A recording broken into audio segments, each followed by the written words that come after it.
William Tyndale fue un erudito y teólogo inglés que pasó toda su vida luchando por una causa que al final le traería la muerte: poner las Sagradas Escrituras en manos del pueblo de Dios en su propio idioma.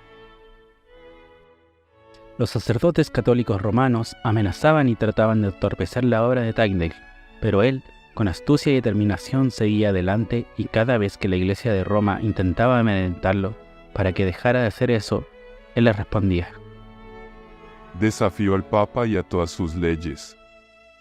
Si Dios me perdona la vida, antes de que pasen muchos años, haré que un niño que conduce el arado sepa más de las Escrituras que tú.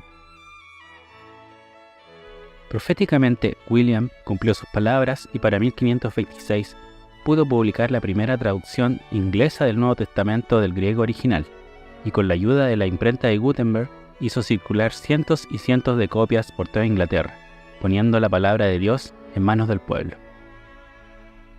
Desde Roma se rasgaron las vestiduras con lo que Tyndale había hecho, y esto provocó que iniciaran una feroz persecución contra él, que finalizó en 1534, cuando uno de sus amigos, Henry Phillips, lo entregó a las autoridades ducales que representaban al Sacro Imperio Romano. Luego de su captura, Tyndale fue condenado por herejía luterana, y cuando se enteró de su condena les dijo a sus captores: Es imposible predicar a Cristo, a menos que prediques contra el anticristo, es decir, los que con su falsa doctrina y violencia de espada imponen apagar la verdadera doctrina de Cristo. Al ser condenado por herejía, William fue destinado a la hoguera, y el 6 de octubre de 1536, en la ciudad de Vilvoorde, fue atado, estrangulado y quemado vivo.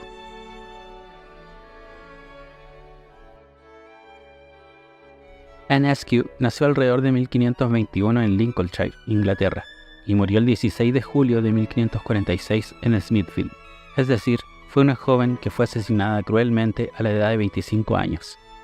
Antes de ser quemada viva, Anne fue torturada de las maneras más crueles por la Iglesia Católica Romana en Inglaterra por no retractarse de sus múltiples herejías. Herejías como decir que las Escrituras son la única fuente infalible de autoridad para la fe y que en esta podemos hallar todo lo necesario para la salvación en el Señor, tal como lo manifiesta el apóstol Pablo.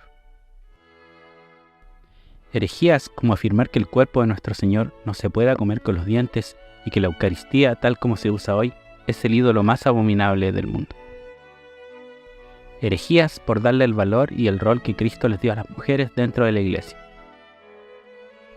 Por todas estas herejías, Anne fue torturada con el único fin de que renunciara a todas sus creencias, pero ella, con valentía y determinación, decía: preferiría morir antes que romper mi fe. Destrozada literalmente, Anne Askew, antes de ser llevada a la hoguera, se le concedió un perdón por el mismísimo rey. La única condición para recibirlo era que se retractara, a lo que valientemente Anne respondió: no vine aquí para negar a mi Señor y Maestro. Mientras su cuerpo ardía, sus últimas palabras fueron: Padre, perdónalos, porque no saben lo que hacen.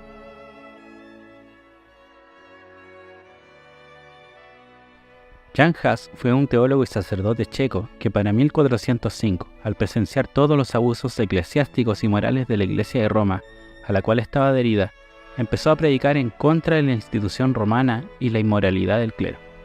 Esto despertó enojo del poder de la Iglesia católica y Jan fue excomulgado por el Papa en 1411, pero su excomulgación simplemente fue una llama que avivó más su predicación, pues continuó predicando el Evangelio y denunciando todas las corrupciones de la Iglesia de Roma. En el año 1415, Jan Hus fue detenido por las autoridades eclesiásticas y fue condenado por herejía. Sí, herejías como decir que la gracia y los dones de Dios eran gratuitos y que no se necesitaba dinero para recibirlos, pues Cristo en su infinito amor no los daba gratuitamente. Herejías como decir que Cristo y nada más que en Cristo había justificación de nuestros pecados, tal como lo enseñan las Escrituras. Jan Hus, así como William Tyndale, también quería que las personas entendieran la palabra de Dios. Por eso sus sermones y parte de las Escrituras que leía, las traducía y las leía en el lenguaje natal de su pueblo. Por todas estas herejías, Jan Hus sería condenado a muerte.